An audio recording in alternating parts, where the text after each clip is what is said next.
My name is Amanda Riley, and at 28 years old, I never expected to be sitting in a lawyer's office watching my sister Caroline receive $6.9 million while I got one single dollar. My grandfather Maxwell had been my hero, my confidant, my biggest supporter. So, why did he leave me with just a dollar and a mysterious envelope? The hurt in my chest was real, but so was the gleam in his attorney's eye. Something wasn't adding up. Before I tell you how my grandfather's final chess move turned my family upside down, let me know where you're watching from and hit that subscribe button if you've ever been underestimated by your own family. Growing up in our middle-class suburban home outside of Boston, life seemed normal on the surface. Our house wasn't the biggest on the block, but my parents, Richard and Elizabeth Riley, always made sure we had the latest gadgets and wore the right brands. Appearances were everything to them. My sister Caroline was 3 years older than me and had always been the golden child. She was beautiful, sociable, and most importantly to my parents, practical. She followed their blueprint perfectly. Prestigious business school, perfect posture, perfect smile, perfect future executive wife material. Every family gathering featured a detailed update on Caroline's accomplishments, each one met with beaming pride from my parents. Then there was me. From an early age, I gravitated towards science, particularly environmental conservation. I spent my weekends volunteering at wildlife rehabilitation centers or joining beach cleanups while my sister networked at country club events. My passion was met with thinly veiled disappointment from my parents. Environmental science won't pay for the lifestyle you're accustomed to, Amanda, my mother would say with a dismissive wave of her manicured hand. Caroline understands the importance of stability. But there was one person who saw me differently. My grandfather Maxwell. A retired investment banker with sharp eyes that missed nothing, Grandpa Maxwell was unconventional in our status-conscious family. He'd made his fortune through smart investments, but lived modestly and gave generously to causes he believed in. He wore the same worn leather watch despite my mother's frequent attempts to buy him something more appropriate for a man of his means. The true value of something isn't in its price tag, Mandy, he'd tell me, using the nickname only he was allowed to use. It's in the purpose it serves. During summer breaks from college, I'd visit his lake house in the Berkshires. While my parents and Caroline vacationed in European capitals, Grandpa and I would sit on his dock, fishing and talking about everything from climate change to philosophy. He never once made me feel like my interests were impractical or disappointing. The world needs more people who care about its future than its stock market, he'd say. Your passion has purpose, Mandy. Don't let anyone convince you otherwise. Family gatherings were a different story. Our Thanksgiving and Christmas dinners felt more like performance reviews than celebrations. My mother would orchestrate everything to perfection, from the table settings to the carefully curated conversations designed to highlight Caroline's achievements. Caroline just secured a summer internship at Goldman Sachs, my mother would announce, serving pie with a triumphant smile. Then would come the inevitable pivot to me. Amanda is still exploring her options, she'd say with a tight smile that didn't reach her eyes. My father, a corporate attorney with perpetually furrowed brows, would chime in with practical advice that always felt more like criticism. There's no money in saving trees, Amanda. It's time to think about your future, realistically. Grandpa Maxwell would wink at me across the table, sometimes changing the subject, other times directly challenging my parents. Not everyone measures success by their bank account, Richard, he once said to my father. Some of the richest people I know have never set foot on Wall Street. The tension would thicken, my mother would clear her throat and redirect to safer topics, but I'd catch Grandpa's subtle nod of encouragement. In those moments, I knew I had at least one ally in the family. When Grandpa was diagnosed with pancreatic cancer 2 years ago, the dynamic shifted.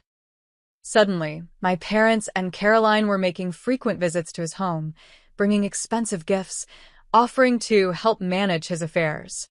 Their concerns seemed proportional to his net worth, which even I knew was substantial. I simply visited him as I always had, bringing homemade soup and sitting with him as he became weaker. We'd watch old Western movies or, I'd read to him from his favorite mystery novels. During one of my last visits, 3 months before he passed, he seemed unusually alert despite his medication. "Mandy," he said, taking my hand with surprising strength, "remember that timing is everything, in investments and in life." "What do you mean, Grandpa?" I asked. He smiled cryptically. "Patience is its own reward. The truth always rises to the surface eventually." Then he changed the subject, asking about my latest research project. I received the call about his passing on a rainy Tuesday morning. I was in the field collecting water samples for my research when my phone rang. My mother's voice was formal, almost businesslike. "Your grandfather passed this morning. The funeral is being arranged for Friday. Please wear something appropriate."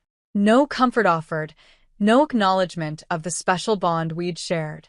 Just logistics and appearance concerns. The funeral was exactly as my mother wanted it. Elegant, restrained, and impressive to the right people. I noticed how she introduced herself to Grandpa's former colleagues and business associates, networking even in grief. Caroline wore designer black with perfect makeup that still looked flawless when she shed precisely 2 tears during the eulogy.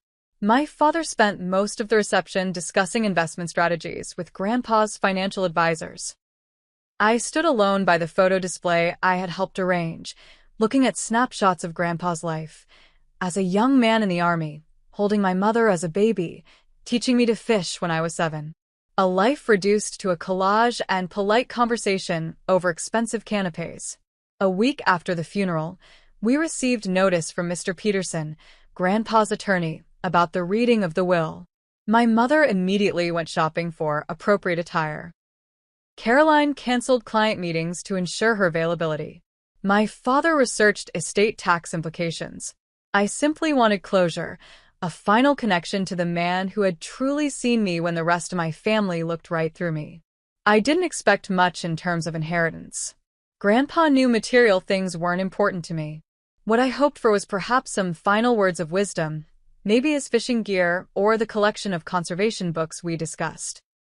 The night before the will reading, I couldn't sleep. I sat on my apartment balcony, looking at the stars and remembering how Grandpa had taught me constellations at the lake house. "Some patterns are only visible when you know what to look for," he'd said. I couldn't have known then how prophetic those words would become. The offices of Peterson, Blackwell, and Associates occupied the top floor of a sleek downtown building. Floor-to-ceiling windows offered panoramic views of Boston, a subtle reminder of the wealth that passed through these rooms daily. The conference room where we gathered featured an imposing mahogany table that gleamed under soft lighting, leather chairs that creaked with newness, and walls lined with law books that looked more decorative than used. My mother arrived first, of course. Elizabeth Riley never missed an opportunity to be punctual and prepared, especially when money was involved. She wore a navy Chanel suit that probably cost more than 3 months of my rent, her ash blonde hair styled in a perfect bob that didn't move when she turned her head sharply to assess my outfit.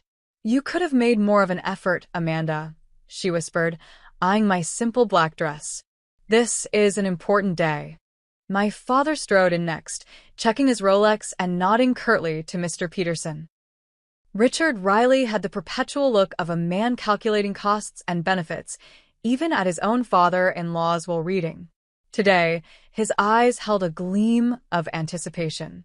Caroline arrived last, making an entrance in stiletto heels that clicked importantly across the hardwood floor.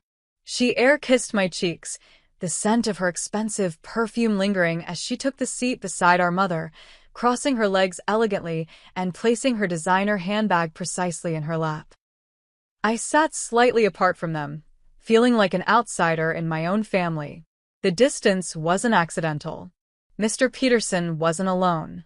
Harold Winters, my grandfather's best friend of 50 years, sat quietly in a corner chair. Marta Jimenez, Grandpa's housekeeper of 20 years, dabbed at her eyes with a tissue. Unlike my family's composed faces, hers showed genuine grief. "Thank you all for coming," Mr. Peterson began, adjusting his glasses. Maxwell was very specific about how this proceeding should unfold. My mother straightened, her smile tightening. We're all eager to honor his wishes, of course. Mr. Peterson nodded, unfolding a document. I'll begin with some smaller bequests before addressing the main estate. The smaller bequests took nearly 30 minutes. Grandpa had left generous amounts to his favorite charities, his staff, and several friends. Harold received Grandpa's vintage car collection. Marta was given a life estate in a guest house on Grandpa's main property, and a sum that made her gasp. My mother's foot tapped with increasing impatience. My father checked his watch twice. Caroline maintained her pleasant expression, but her fingers drummed silently against her purse. Now, to the main distributions, Mr. Peterson said finally. To my daughter Elizabeth and her husband Richard, I leave my primary residence in Beacon Hill and my vacation property in Palm Beach. My mother's smile became genuine for the first time that day. The properties were worth millions. To my granddaughter Caroline and Riley, I leave the sum of $6.9 million to be distributed in a trust as outlined in Section 4 of this document. Caroline's intake of breath was audible. She reached for her mother's hand, squeezing it triumphantly. My father nodded in approval. All eyes turned to me. I felt a strange hollowness form in my stomach. To my granddaughter Amanda Grace Riley, Mr. Peterson continued, his voice softening slightly, I leave the sum of $1. The room went silent. I felt the blood drain from my face as I struggled to maintain my composure. Additionally, Mr. Peterson continued, Amanda is to receive this sealed envelope, to be opened after the conclusion of today's reading. He handed me a thick manila envelope with my name written in Grandpa's distinctive handwriting. My hands trembled slightly as I accepted it. The silence broke with my mother's short, sharp laugh. Well, that's clarifying, isn't it? She said, not bothering to lower her voice. Always the disappointment. Caroline at least had the decency to look uncomfortable, though the gleam of triumph never left her eyes. I'm sure Grandpa had his reasons, she said, in a tone that suggested those reasons must have been my own failings. My father simply shook his head, the gesture dismissing me as effectively as his words often had. I clutched the envelope, fighting the urge to flee the room, to escape the pity in Harold's eyes, the confusion on Marta's face, and the barely concealed satisfaction on my family's. Pride kept me in my seat. Whatever Grandpa's reasons, I wouldn't give them the satisfaction of seeing me break. Is that all?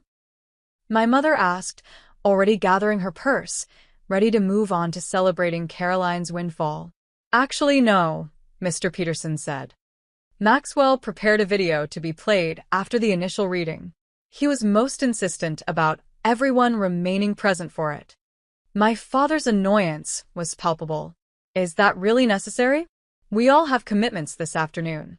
It is a condition of the will, Mr. Peterson said firmly. All beneficiaries must be present for the entire proceeding or risk forfeiture. That settled it. No matter how dismissive they were of me, my family would sit through hours of content before risking their newfound wealth. Mr. Peterson dimmed the lights and activated a screen that descended from the ceiling. After a moment of static, my grandfather's face appeared, recorded perhaps a month before his death. He looked frail, the cancer having taken its toll, but his eyes remained sharp, alert, the eyes of a man who had built a fortune by seeing what others missed. None of us were prepared for what came next. If you're watching this, Grandpa began, his voice stronger on video than it had been in his final weeks, then I've moved on to whatever comes next, and you're all sitting in Peterson's uncomfortable conference chairs wondering what this old man has up his sleeve. A small smile played at the corners of his mouth. I recognized that expression. It was the same one he wore when he was about to win at chess, a game he'd taught me during rainy afternoons at the lake house. First, to my dear friend Harold. Thank you for 50 years of honesty. In a world of yes men, you always told me the truth, even when it wasn't what I wanted to hear. The cars are yours because you appreciated them for their craftsmanship, not their price tags.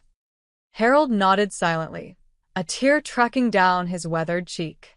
To Marta, whose kindness made my house a home, your dignity and work ethic reminded me daily of what truly matters. The guest house has always been more yours than mine." Marta whispered something in Spanish, pressing the tissue to her lips. Grandpa shifted in his seat, and his expression changed subtly as he addressed my parents. "Elizabeth, my only daughter, you were always ambitious, even as a little girl. I remember how determined you were to have the biggest dollhouse, the prettiest dresses. Richard, you and I have had our differences over the years, but I never doubted your dedication to the lifestyle you chose." My mother's smile faltered slightly. There was something in Grandpa's tone, not quite criticism, but not the warm praise she'd clearly expected. To Caroline, congratulations on your inheritance. You've always understood the value of money and appearances. I've structured your trust with quarterly distributions to ensure it provides for you over time. Use it wisely. Caroline's expression flickered between satisfaction and uncertainty. Grandpa's words seemed double-edged, and I wasn't the only one who noticed. Then Grandpa looked directly into the camera, and I had the uncanny feeling he was looking right at me. "Amanda, my Mandy, you see what others miss. You always have, from the time you were small, and noticed the bird's nest in the oak tree that everyone else walked past. Remember what I told you about timing and patience. True wealth isn't measured in dollars." My throat tightened. Even from beyond, he saw me. Grandpa's expression became serious. "Now, to the matter at hand. My will may seem straightforward, perhaps even unfair to some of you. But there's more to this story, as there usually is in life." He leaned forward. "I've arranged a series of tasks that must be completed before the full terms of my estate can be implemented. Consider it my final lesson to all of you." My father made a sound of protest, quickly silenced by my mother's sharp elbow to his side. "Mr. Peterson has been instructed to provide sealed letters with specific opening dates and instructions. All conditions must be followed exactly as written. Any attempt to contest this will or circumvent the process will result in the entirety of my estate, every property, investment, and penny, being immediately transferred to the Maxwell Riley Foundation for Environmental Conservation." My mother's sharp intake of breath was audible. My father's face darkened. Caroline's perfect posture stiffened. "The first step begins today. Amanda, the envelope you've received contains the key to my lake house and instructions for the first task. I suggest you go there immediately." Grandpa's eyes twinkled with that familiar mischievous light I'd loved since childhood. "And remember, things aren't always as they appear. Sometimes a single dollar can be worth more than millions." The screen went black and the lights came up. All eyes turned to me and the envelope in my hands. "Mr. Peterson cleared his throat. "That concludes today's official reading. As stated, any attempts to contest the will or interfere with the process Mr. Riley has established will trigger the charitable remainder clause." My mother recovered first, her social mask sliding back into place. "Well, that was certainly dramatic," she said with a forced laugh. "Amanda will naturally accompany you to the lake house. Family support and all that." The sudden shift from dismissal to family support wasn't lost on me. An hour ago, I was a disappointment. Now I was their access point to whatever game Grandpa had set up. "I don't think that's necessary," I said, surprised by the steadiness in my voice. "Don't be ridiculous," my father cut in. "This clearly affects all of us. We'll drive up together tomorrow morning." For perhaps the first time in my adult life, I stood my ground against my father's authoritative tone. "No." Grandpa addressed the envelope to me, and I'll go alone. The will was clear about following his instructions exactly. "Amanda," my mother hissed, her composure slipping. "This is not the time for your usual stubbornness." "Actually," Mr. Peterson interjected, "the instructions are quite specific that Amanda must be the one to open the lake house and retrieve the next communication. Others may visit subsequently, but the initial task is hers alone." My mother's lips pressed into a thin line, but the threat of the charitable remainder clause was enough to silence further protests. As we gathered our things to leave, Caroline approached me in the hallway outside the conference room, her expression uncharacteristically uncertain. "I could drive up with you tomorrow," she offered, her voice lowered so our parents couldn't hear. "Just for support." This is all very strange. I studied my sister's face, trying to discern her true motivation. Was this genuine concern, or was she simply ensuring her access to the next phase of Grandpa's plan? "I need to do this alone first," I said finally, "but I'll call you after." She nodded, disappointment flashing briefly across her features before her composed smile returned. "Of course. Just keep us in the loop, okay?" As I walked to my car, clutching the unopened envelope, I couldn't shake the feeling that Grandpa's final game had only just begun. And for once, I wasn't simply a pawn on someone else's board. The 2-hour drive to the Berkshires gave me time to think. I waited until I was well outside Boston before pulling over at a rest stop to open Grandpa's envelope. Inside was the promised key, attached to the familiar fish-shaped keychain I'd given him for his 70th birthday. There was also a letter, written in his distinctive slanted handwriting. "Mandy," it began, "if you're reading this, then the first phase is complete. Go to the lake house alone. In my study, you'll find the answers to questions you haven't thought to ask yet.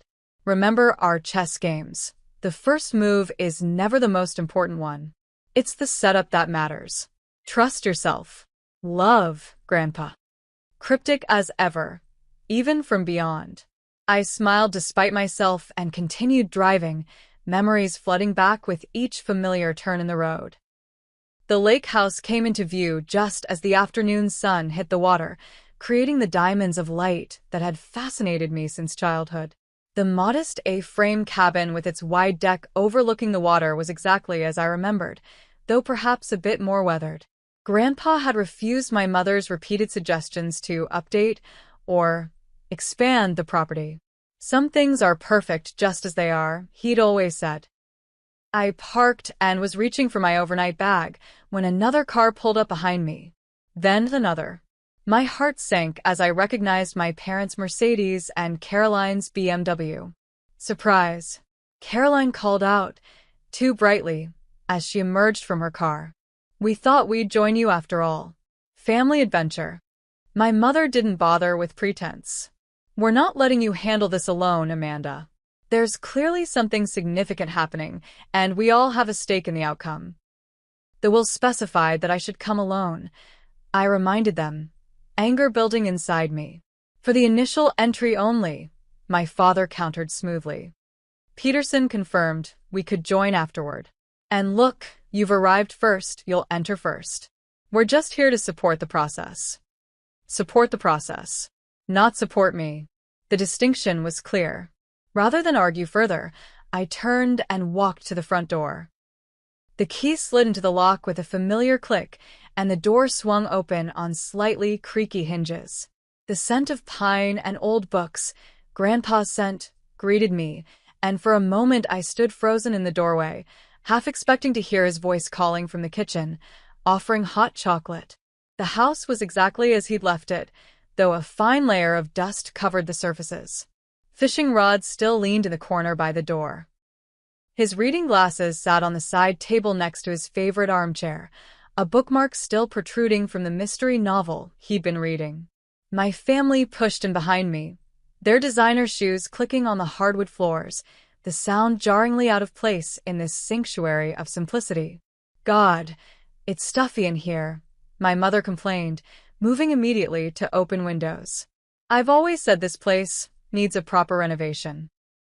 My father was already assessing, his eyes cataloging items of potential value. The property itself is the real asset. Lakefront in this area goes for a premium now. Caroline moved to the mantel, picking up framed photos, studying them with newfound interest. "I forgot how many pictures of you he had here," she said, her tone difficult to read. I ignored them all and moved toward the hallway that led to Grandpa's study. This door had always been kept locked when we visited as children, not out of secrecy, but respect. "Everyone needs a space that's entirely their own," he'd explained. The fish keychain held a second, smaller key that fit this lock perfectly. I felt my family hovering behind me as the door swung open. The study was smaller than I remembered from my few childhood glimpses. Walls of bookshelves surrounded a simple oak desk positioned to look out over the lake. Maps of various countries were pinned to a corkboard. Filing cabinets lined one wall, and a worn leather chair sat waiting, as if Grandpa had just stepped out momentarily. "Start looking for anything valuable," my father instructed, moving immediately to the filing cabinets. Investment records, property deeds, anything that might explain what's happening. "Richard," my mother scolded, though her own eyes were scanning the room calculatingly. "Show some respect. Maxwell was your father-in-law." I approached the desk slowly, drawn to a framed photo I'd never seen before. It showed a much younger Grandpa standing proudly in front of a small office building. The sign read, "Riley Innovations." Something tickled at my memory, but before I could grasp it, Caroline was beside me. "What's that?" she asked, reaching for the photo. "I don't know," I admitted. "I've never seen it before." My father glanced over. "Riley Innovations? Never heard of it." Something in his tone made me look up sharply, but his expression gave nothing away as he returned to rifling through files. On the desk blotter lay a single sheet of paper with a series of numbers written on it, followed by a question. "Where did it all begin?" "It's a puzzle," I murmured, studying the numbers. They looked like dates, followed by dollar amounts. The earliest was from 50 years ago, 2975. That number resonated with something Grandpa had once told me about his first investment. While my family continued searching the room, I sat in Grandpa's chair and opened the desk drawer. Inside was a leather-bound book with First Steps embossed on the cover. When I opened it, I found records of Grandpa's earliest investments, including the $2,975 he'd invested in a small technology company in 1975, his first major success. "What did you find?" My mother appeared instantly at my shoulder. "Just Grandpa's old investment diary," I said, continuing to page through it. The final entry caught my eye, a note that seemed out of place among the financial records. "The truth is in the foundation. Remember to look beneath the surface." As I pondered this, my attention was drawn to the small decorative chess piece, a knight, that had always sat on Grandpa's desk. On impulse, I picked it up and examined it. The bottom felt loose. When I twisted it, the base came away, revealing a tiny compartment containing a small key and a folded note. "What's that?" Caroline asked, suddenly beside me again. "I'm not sure," I said truthfully, unfolding the note. Second letter in the floor safe. Combination. Date of betrayal. My father had found an old photo album and was flipping through it impatiently. "Nothing but sentimental nonsense," he muttered, tossing it aside carelessly. Several photos slipped out, scattering across the floor. "Richard," my mother snapped, but she wasn't concerned about the photos. She was pulling pages from the album and examining them closely before discarding those that apparently didn't interest her. There must be some record of his investments here. I knelt to gather the fallen photos, noticing they were mostly of Grandpa with my mother as a child, and later with me. One caught my attention. A newspaper clipping with the headline, "Local Entrepreneur Sells Patent for Millions." Grandpa stood shaking hands with another man, both smiling for the camera. The caption read, "Maxwell Riley sells innovative circuit design to Wilson Technologies." "Mom," I said slowly, "did Grandpa own a company called Riley Innovations?" Her hands froze in their destructive sorting. "That was before your time," she dismissed. "A small venture that didn't amount to much."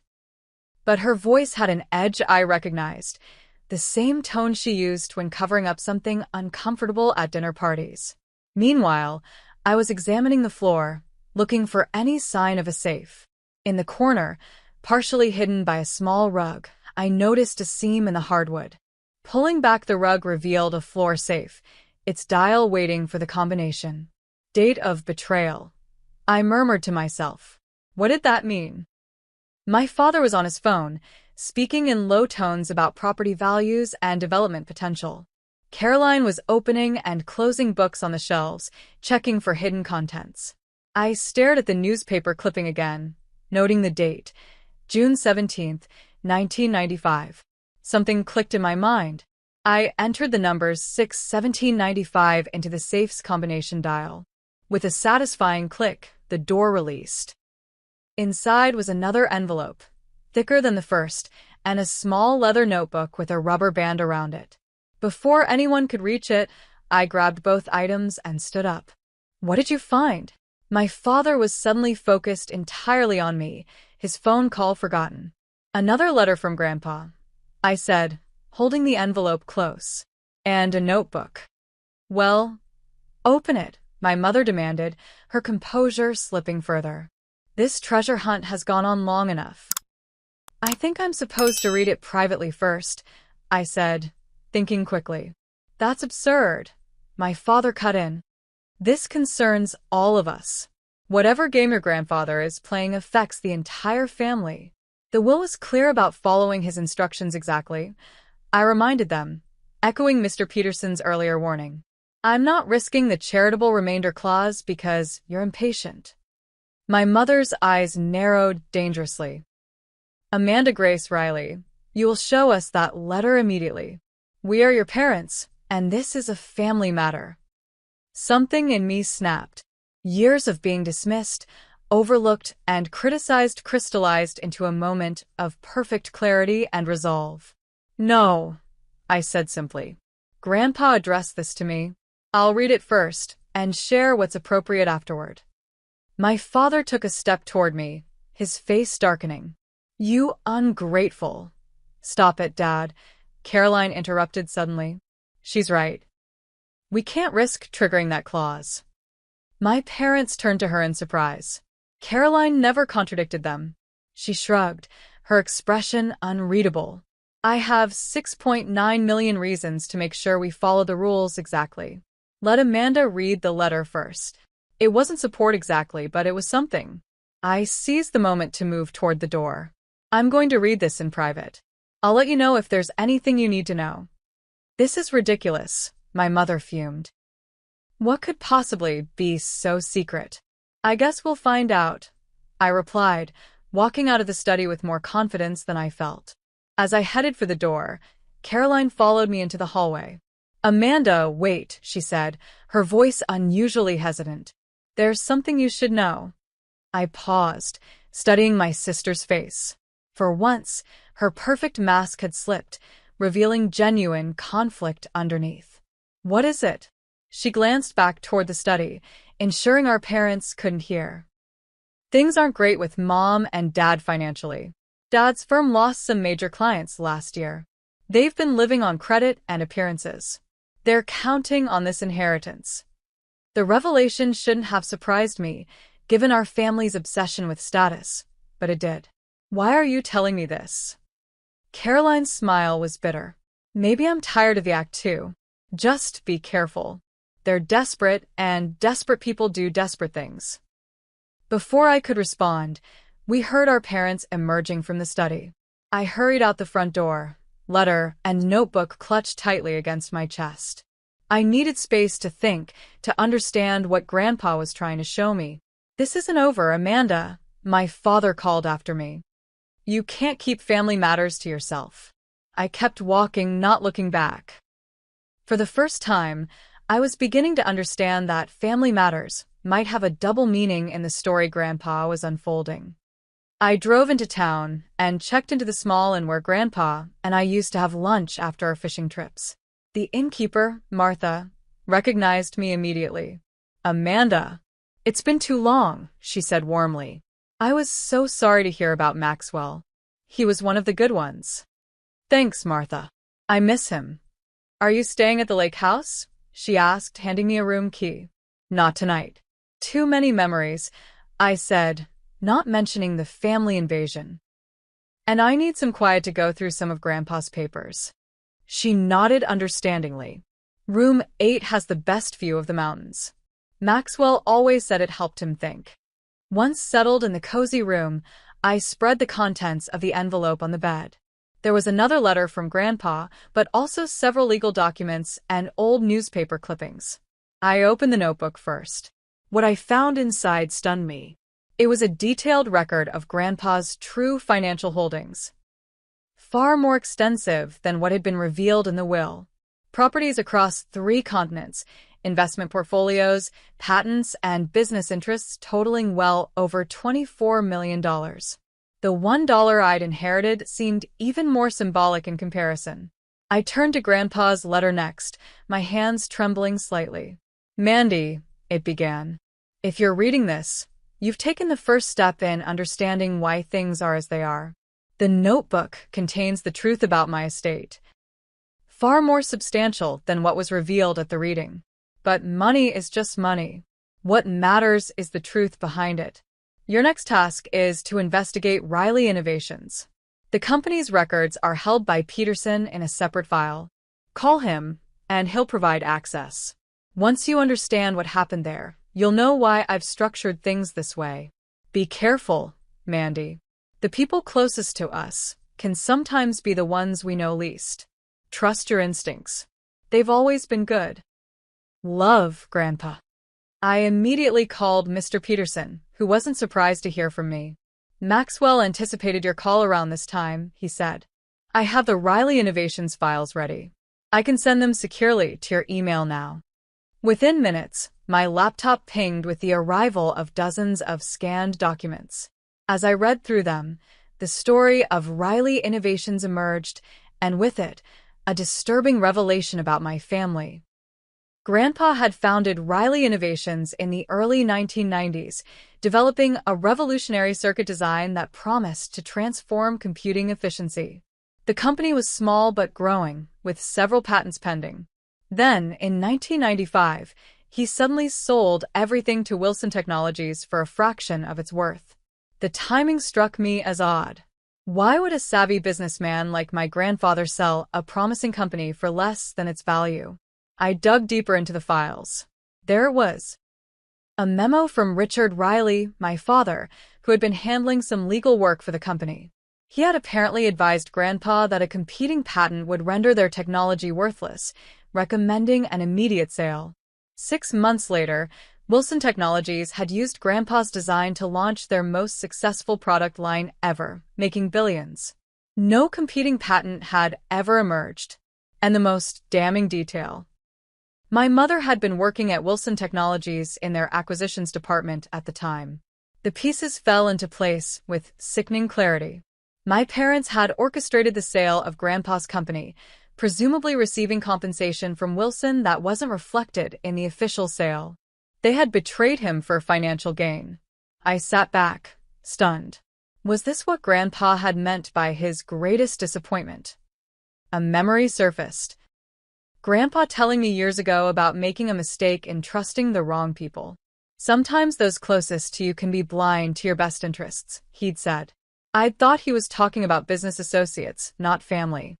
The next morning, I called Mr. Peterson again. "I found the Riley Innovations documents," I said. "Did my grandfather know about my parents' involvement?" "He discovered the truth about 5 years ago," Peterson confirmed. An old colleague from Wilson came clean about the backdoor dealings. Maxwell was devastated isn't a strong enough word. But he was also strategic. He wanted proof before confronting anyone. And did he get it? Yes. Everything is documented in the files I sent you. There's more, Amanda. Your grandfather restructured his entire estate plan after learning the truth. What you saw at the reading was just the surface.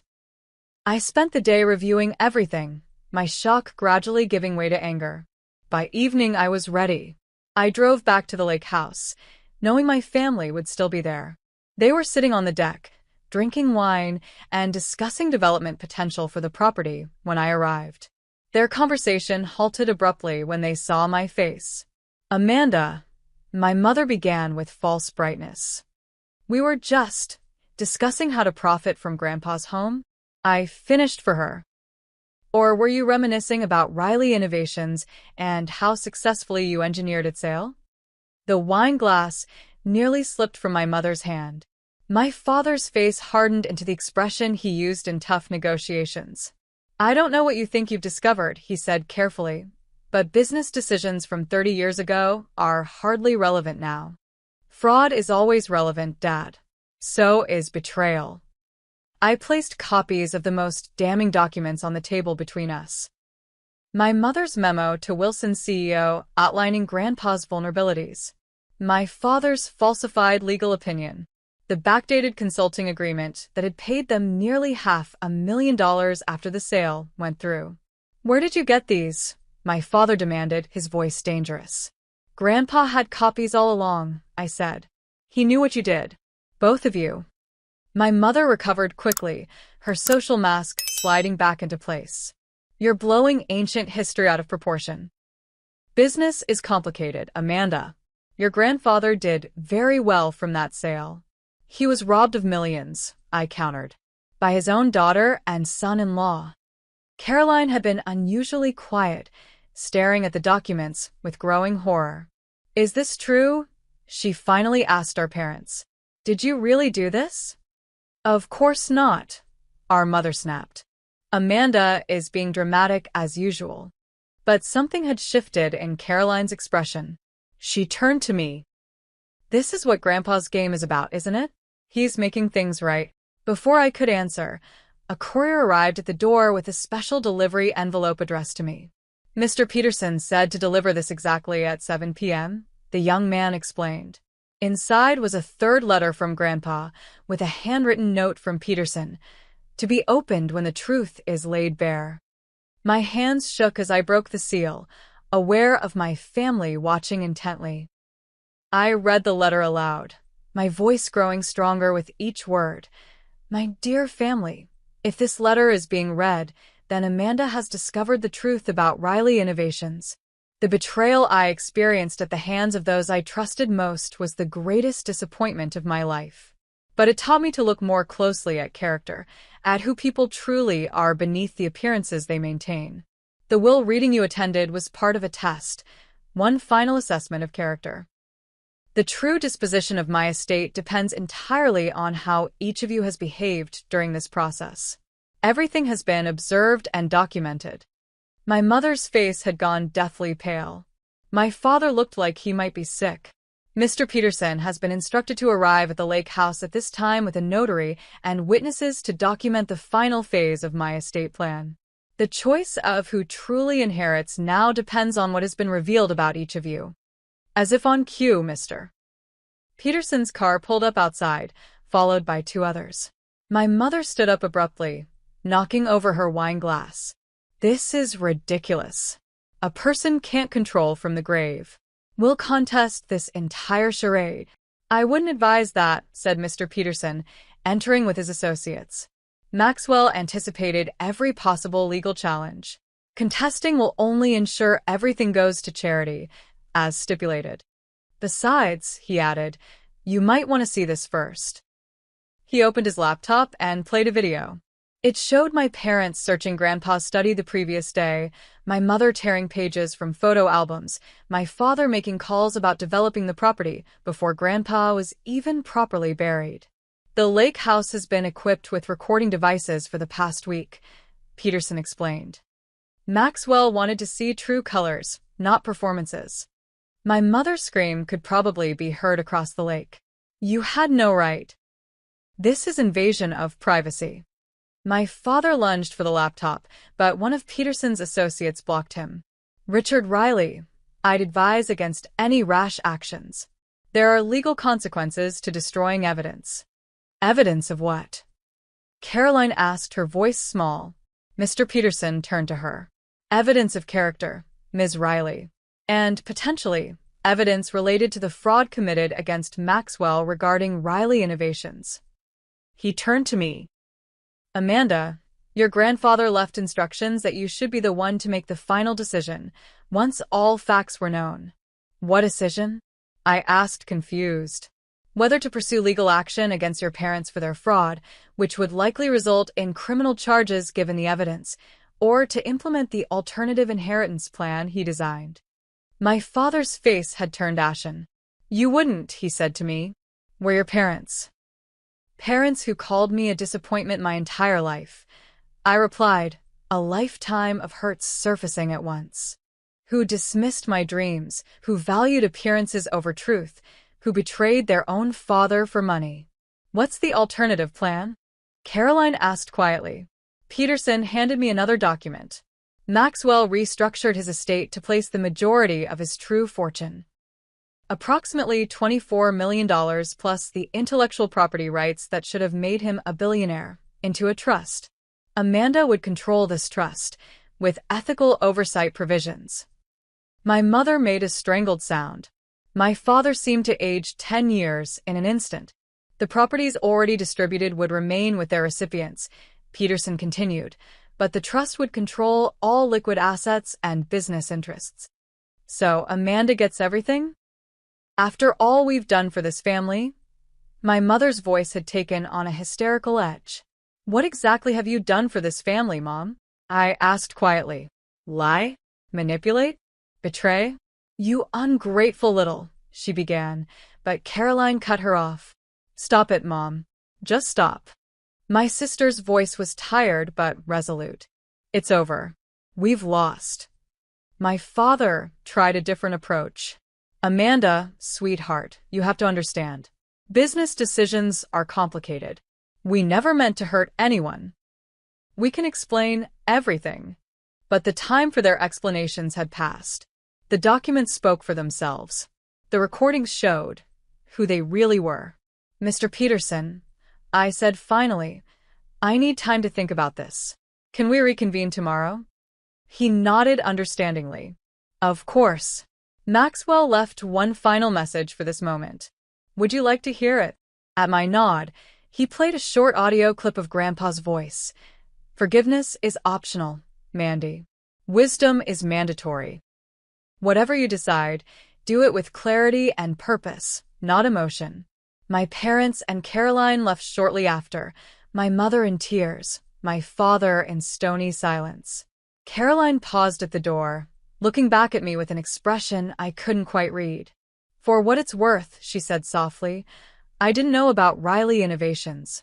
But I've known things weren't right for a long time and said nothing. I'm not much better than they are.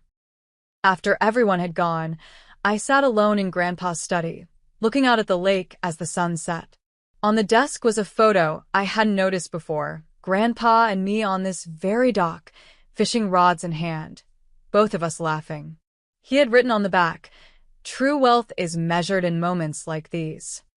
For the first time since his death, I cried freely, mourning not just his loss but the family I had never truly had. The next morning dawned clear and bright, the lake a perfect mirror of the blue sky. I had barely slept, weighing options and consequences, trying to separate justice from vengeance, healing from harm. By sunrise, I knew what I needed to do. I called Mr. Peterson and asked him to arrange a meeting at the lake house. Everyone should be there, I said. My parents, Caroline, you and your witnesses, and Harold too. It's time to finish this. By noon, they had all gathered in the living room. My parents sat rigidly on the sofa, both dressed immaculately as if appearance could somehow save them. Caroline had chosen a seat slightly apart from them, her expression troubled but resolute. Harold sat by the window, his weathered face compassionate. Mr. Peterson and his associates maintained professional neutrality. I stood by the fireplace, Grandpa's final letter in my hands. I had found it that morning in his desk drawer, marked for Amanda, when all is revealed. Thank you all for coming, I began, surprised by the steadiness in my voice. Yesterday, we learned some difficult truths about our family. Today we'll decide how to move forward. My father started to speak, but I held up my hand. Please let me finish. I've spent the night thinking about what Grandpa was trying to teach us with this elaborate plan. It wasn't about punishment or even justice, though those elements exist. It was about truth and consequences. I opened the letter and read aloud. Mandy, by now you understand why I structured things this way. The final decision is yours, but remember that whatever path you choose will shape not just your future, but who you become. Money can be a tool for good or a weapon for harm. Use it wisely. The truth has been revealed. What matters now is what you all do with it. I looked up at my family. Grandpa's master plan wasn't just about exposing the past. It was a test. One final opportunity to show who we really are when faced with uncomfortable truths. Mr. Peterson nodded. Maxwell was quite specific about this. The distribution of his true estate would be determined by how each of you behaved during this process. Everything has been documented, not just the past fraud, but your actions over the past week. He opened a folder. The video evidence from the lake house and other documentation shows a clear pattern of behavior. He turned to my parents. Mr. and Mrs. Riley, your actions demonstrated continued dishonesty, destruction of personal property, and planning to profit from assets before they were legally yours. My mother's face flushed with anger, but my father placed a restraining hand on her arm. Caroline, Peterson continued, your behavior was mixed. You initially aligned with your parents, but showed moments of independence and honesty, particularly yesterday. Caroline nodded slightly, her eyes downcast. Amanda, he said, turning to me, you followed your grandfather's instructions exactly, sought truth rather than advantage, and showed restraint when discoveries were made. As he spoke, two more people entered the room, a notary and Mr. Jacobs, who I recognized as the security expert who had installed Grandpa's home systems. Mr. Jacobs has compiled all video and audio recordings as instructed, Peterson explained. They've been secured as evidence should legal proceedings become necessary. At those words, my mother could contain herself no longer. This is absurd. You can't possibly use secret recordings against us. We'll sue for invasion of privacy. The lake house belongs to the estate, Peterson replied calmly. Maxwell had every legal right to monitor his property. Additionally, there were disclosure notices posted, though you may not have noticed them. This is a witch hunt, my father declared, attempting to regain control. Ancient business dealings being weaponized by a bitter old man. Is that what you think this is about, Richard? Harold spoke up for the first time. Maxwell wasn't bitter. He was heartbroken. He trusted you both, welcomed you as family.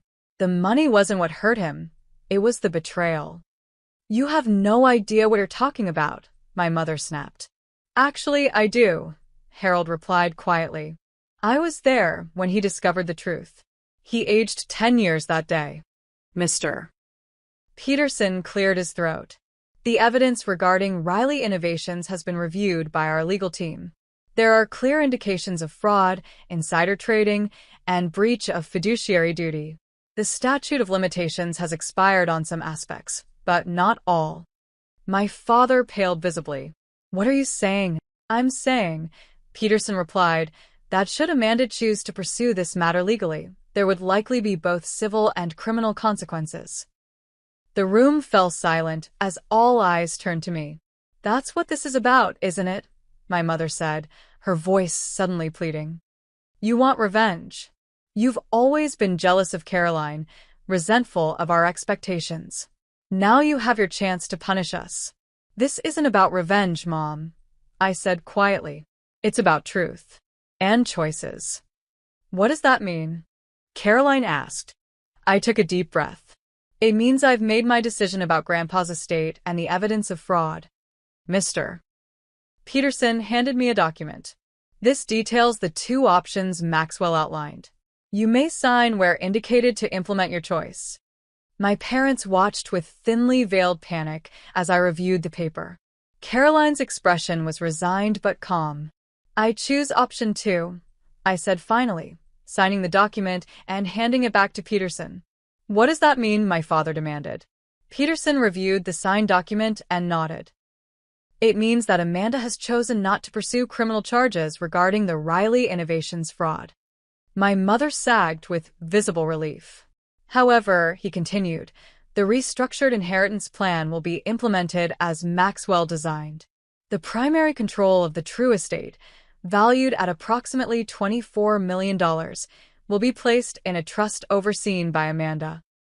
The properties already distributed will remain with their recipients, but all other assets will be managed through the trust, with specific ethical guidelines and oversight.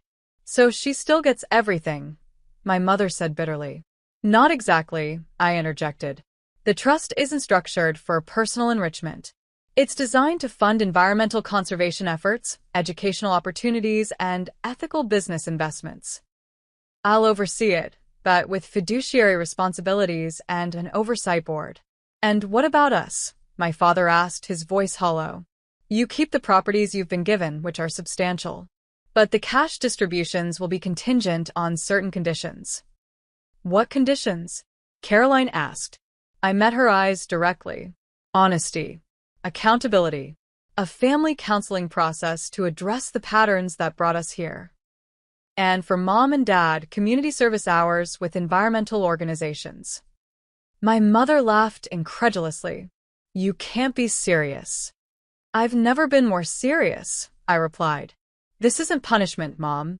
It's an opportunity to rebuild on a foundation of truth instead of appearances. And if we refuse, my father challenged, then the trust document stipulates that your portion will be redirected to the Maxwell Riley Foundation, Peterson answered. It's your choice. My father stood abruptly. This is emotional blackmail. We won't be part of it. Dad, Caroline said suddenly. Stop. Just stop. She turned to me. I accept the conditions. All of them. My parents stared at her in shock. I'm tired of the lies, she continued. Tired of the constant pressure to be perfect, to maintain appearances at all costs. I want something real for once. Caroline, you can't mean that, my mother gasped. I do, Mom. I've been part of the problem too long. I knew things weren't right, but went along because it was easier. I'm done with that. A heavy silence fell over the room. This is your final decision? Peterson asked me formally. I nodded. Yes. No criminal charges, but the trust implemented as Grandpa designed, with the conditions I've outlined. Very well. I'll file the necessary paperwork immediately. Mr. and Mrs. Riley, you have 48 hours to accept or decline the conditions of your continued distributions. My father's face was stone. We'll need to consult our attorney. Of course, Peterson replied. Though I should mention that Maxwell anticipated that response as well. The trust document includes a provision for legal challenges that would not work in your favor. As Peterson and his associates packed up their materials, my parents remained frozen on the sofa, the wreckage of their carefully constructed facade scattered around them. Elizabeth, Richard, Harold said gently. Maxwell didn't do this out of cruelty. He believed people could change if given the right motivation. Even at the end, he hoped you would.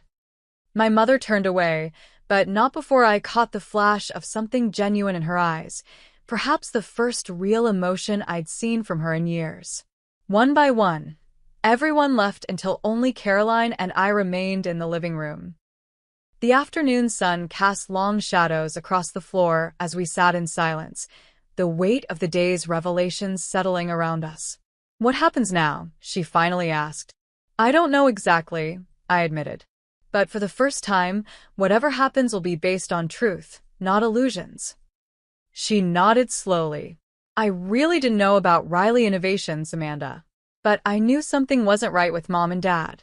I've always known. Why didn't you ever say anything? Her laugh was sad.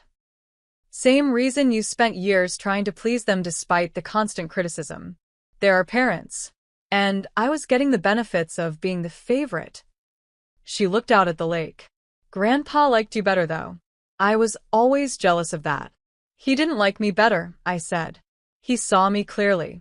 There's a difference. As the sun began to set, casting golden light across the water, I found Grandpa's final message, a handwritten note tucked into his favorite book on the shelf. It read simply, "The truth will set you free, but first it will make you very uncomfortable. Worth it every time. Love you, Mandy." Standing on the dock where we had spent so many hours together, I finally understood what he had been trying to teach me all along. True wealth wasn't in bank accounts or properties. It was in the courage to see clearly, to speak truth, and to remain true to yourself even when it would be easier to look away. 6 months passed like a dream and a lifetime all at once. The lake house had transformed from a simple cabin into the headquarters of the Maxwell Riley Foundation for Environmental Innovation. The main house remained largely unchanged, a testament to Grandpa's simple tastes and my desire to honor his memory, but the boathouse had been converted into a state-of-the-art research lab where scientists studied sustainable technologies. I stood on the dock, watching the morning mist rise off the water, remembering how Grandpa and I used to count fish jumping before breakfast. So much had changed, yet in the quietest moments, he still felt present. The foundation was flourishing beyond my wildest expectations. We had already funded 3 major conservation projects and established scholarships for students pursuing environmental science degrees. The Trust's ethical investment arm was backing promising startups focused on renewable energy and sustainable agriculture. The journey hadn't been smooth. The first months after the revelation were brutal in ways I hadn't anticipated. Despite my decision not to pursue criminal charges, the emotional fallout was severe. I found myself alternating between righteous anger and crushing doubt. Had I done the right thing? Was I honoring Grandpa's legacy or somehow betraying it by not seeking full justice? Weekly therapy sessions became my lifeline. Dr. Marshall helped me navigate the complex grief I was experiencing, not just for Grandpa, but for the family I had thought I had, for the parents I had spent a lifetime trying to please. Grief isn't linear, she reminded me during one particularly difficult session. And what you're grieving is complicated by betrayal and years of emotional manipulation. Be patient with yourself. My parents had reacted exactly as I'd expected. After consulting multiple attorneys and discovering that Grandpa had indeed created an ironclad trust document, they reluctantly agreed to the conditions I had set. The community service requirement was particularly galling to my mother, who complained bitterly about digging in dirt with common volunteers at the Urban Garden Project. But something unexpected happened around the 3-month mark. My father called me, his voice lacking its usual authoritative edge. "The Watershed Restoration Project," he said awkwardly. "It's actually interesting." The engineer explained how the natural filtration system works. "It's quite ingenious, really." It wasn't an apology or even an acknowledgement of past wrongs, but it was something, a tiny crack in the wall of denial and self-justification. My mother took longer. Her participation in the required family counseling sessions was initially performative at best, hostile at worst. She sat rigid and defensive, deflecting any suggestion that her actions had been harmful. "We gave you girls everything," she insisted during one session. "The best schools, nice clothes, family vacations. How dare you judge us for a business decision made before you were even born?" The breakthrough came unexpectedly during a session when the therapist asked us each to bring a meaningful photograph. I brought the picture of Grandpa and me fishing. Caroline brought a candid shot of the 4 of us at her college graduation. My father chose a formal family portrait from when we were teenagers. My mother brought nothing, claiming to have forgotten the assignment. But at the end of the session, as we were gathering our things to leave, she pulled a creased photograph from her wallet and placed it silently on the table. It showed her as a young girl, maybe 7 or 8, sitting on Grandpa's shoulders at what appeared to be a county fair. Both were laughing, her small hands gripping his forehead, his larger ones securing her legs. "He taught me to be brave," she said quietly, not meeting our eyes. "To climb higher than seemed safe." I don't know when I forgot that. It wasn't a full reconciliation. I doubted we would ever have the warm, supportive relationship depicted in holiday commercials. But it was a moment of genuine emotion, a glimpse of the person beneath the perfect facade. Caroline's journey surprised me most of all. Initially furious about the conditions attached to her inheritance, she had threatened to contest the will, to side with our parents. But something shifted during the revelation at the lake house. 2 weeks after the final meeting, she showed up at my apartment unannounced, eyes red from crying. "I've been thinking about Grandpa," she said without preamble. "About how he always asked me real questions, not about my grades or achievements, but about what I thought about things. I never gave him real answers. I just said what I thought would sound impressive. She twisted her hands in her lap. I don't think I know who I am without the act, Amanda. I've been playing a role for so long. That conversation marked the beginning of a fragile new relationship between us. Caroline reduced her hours at the investment firm and began volunteering with one of the foundation's urban education initiatives. To everyone's surprise, including her own, she discovered a genuine talent for teaching financial literacy to high school students. We weren't best friends overnight, but we were building something authentic for perhaps the first time. Coffee once a week became a tradition. Sometimes awkward, sometimes tearful, but always honest. My personal life had transformed as well. The foundation work introduced me to a network of passionate environmentalists and researchers who valued substance over style. For the first time in my life, I felt truly seen and appreciated for my mind and contributions rather than being measured against impossible standards. I developed a close friendship with Dr. Eliza Kaminsky, the marine biologist heading our watershed project. Her brilliant mind and dry humor made long research days fly by. When she invited me to co-author a paper on our findings, I experienced a professional confidence I'd never known before. There was also Mark, the Foundation's legal advisor, whose kind eyes and thoughtful questions had gradually evolved our professional relationship into something more personal. He understood the complexity of my family situation without judgment, offering support without trying to fix everything. Our third date had been a stargazing picnic at the lake house, his idea after I mentioned Grandpa teaching me constellations. Perhaps most meaningful was the mentorship program I'd established for young girls interested in environmental science. Watching them light up during field research trips, encouraging their questions and ideas, I felt Grandpa's influence coming full circle. I was becoming for them what he had been for me. A believer in their potential, an appreciator of their unique perspectives. The most unexpected encounter came 6 months to the day after the will reading. I was hosting a community open house at the Foundation headquarters when I spotted my parents across the lawn. They weren't scheduled to be there. Their community service hours were normally on Wednesdays, and this was Saturday. They stood awkwardly at the periphery, my father examining the solar array with professional curiosity, my mother clutching her handbag like a shield. When they saw me notice them, my father gave a stiff nod. My mother attempted a smile that didn't quite succeed. I walked over, unsure what to expect. "The facility looks impressive," my father said formally. "Very professional operation." "Thank you," I replied. "We're particularly proud of the wetlands reconstruction. It's already showing improved water quality." My mother glanced around at the other attendees. "Your grandfather would have approved," she said finally. "He always did prefer practical applications to theory."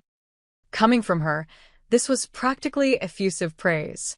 I noticed she was wearing the simple pearl earrings Grandpa had given her for her 21st birthday, jewelry she had previously dismissed as too plain. "Would you like a tour?" I offered. They stayed for almost an hour, asking occasional questions, maintaining careful politeness. It wasn't forgiveness or reconciliation exactly, but it was acknowledgement of the foundation, of my work, of reality beyond appearances. As they were leaving, my mother paused. "Your sister mentioned you found Maxwell's journal." I was wondering. She stopped, seemingly unable to formulate her request. "There are some entries about you," I said, understanding what she couldn't ask. "From when you were young. Happy memories. I could share copies if you'd like." Something flickered across her face. Regret, perhaps, or longing. "I would. Thank you."